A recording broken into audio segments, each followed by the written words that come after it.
Bon dia, avui us explicaré la diferència o la relació, més ben dit, que hi ha entre la fórmula empírica i la fórmula molecular.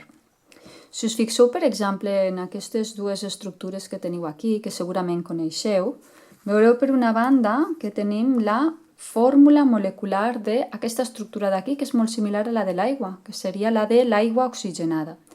Mireu, l'aigua oxigenada és una molècula que està formada per dos àtoms d'oxigen que estan enllaçats entre si i després tenen enllaçats un àtom d'hidrogen a una banda i l'altre àtom d'oxigen a l'altra banda d'hidrogen té un altre àtom d'hidrogen. Això és àtoms d'oxigen i d'hidrogen enganxats d'aquesta manera. Vale? Llavors, què passaria si jo simplifiqués la fórmula? Si simplifico la fórmula, pràcticament la trencaria per la meitat i no tindria sentit. Per tant, és per això que dic que en aquests compostos tinc la fórmula empírica. La fórmula molecular. En aquest cas no té sentit posar fórmula empírica perquè aquí el OH té un altre sentit. OH podria ser un hidroxil, que és un OH amb un menys o un guió menys aquí. Canvia molt el sentit. Vale?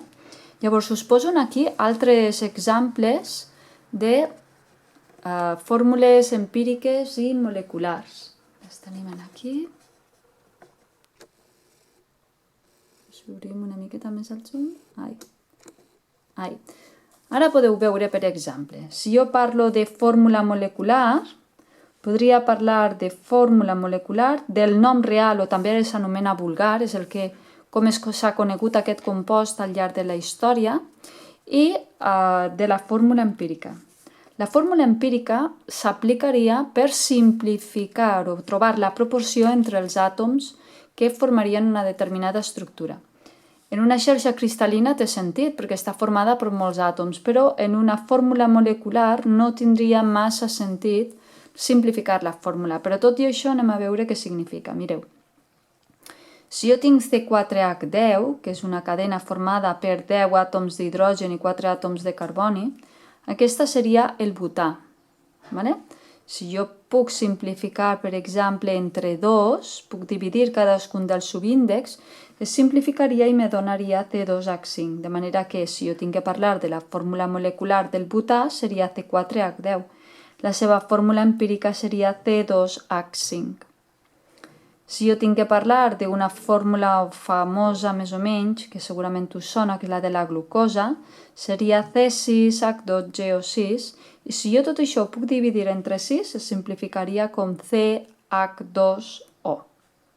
I la del naftalè segurament també us sona, però és C10H8.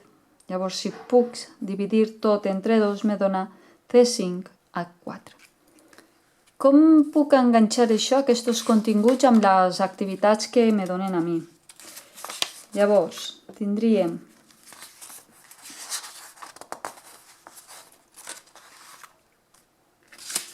l'activitat que correspondria per fer activitats relacionades amb la fórmula empírica i molecular seria l'activitat 23.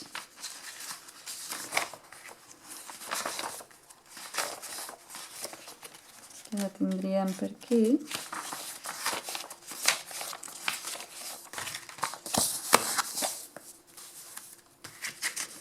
Seria la següent.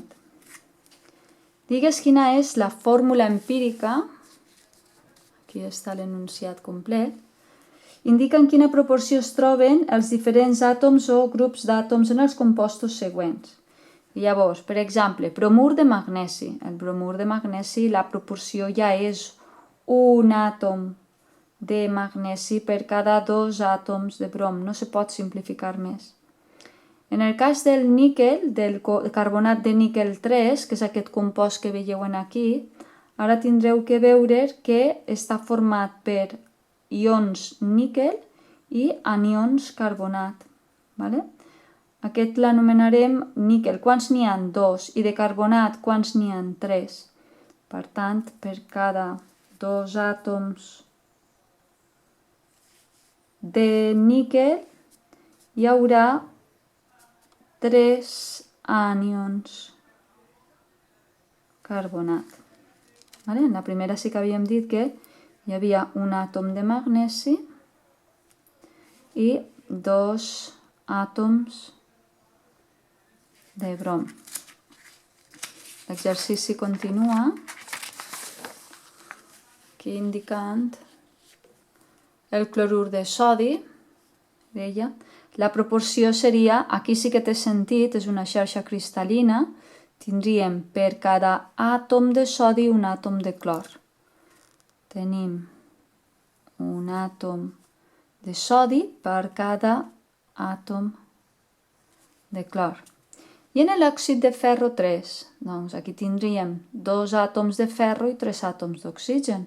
Doncs la proporció seria 2 àtoms de ferro per cada 3 àtoms d'oxigen. Aquesta activitat seria l'activitat número 23. Aquí la tenim, seria l'activitat número 23 de les activitats que hi ha com a exercicis de colofó del tema d'elements i compostos. O també correspon al mateix llibre digital, a la diapositiva 13, l'activitat número 2.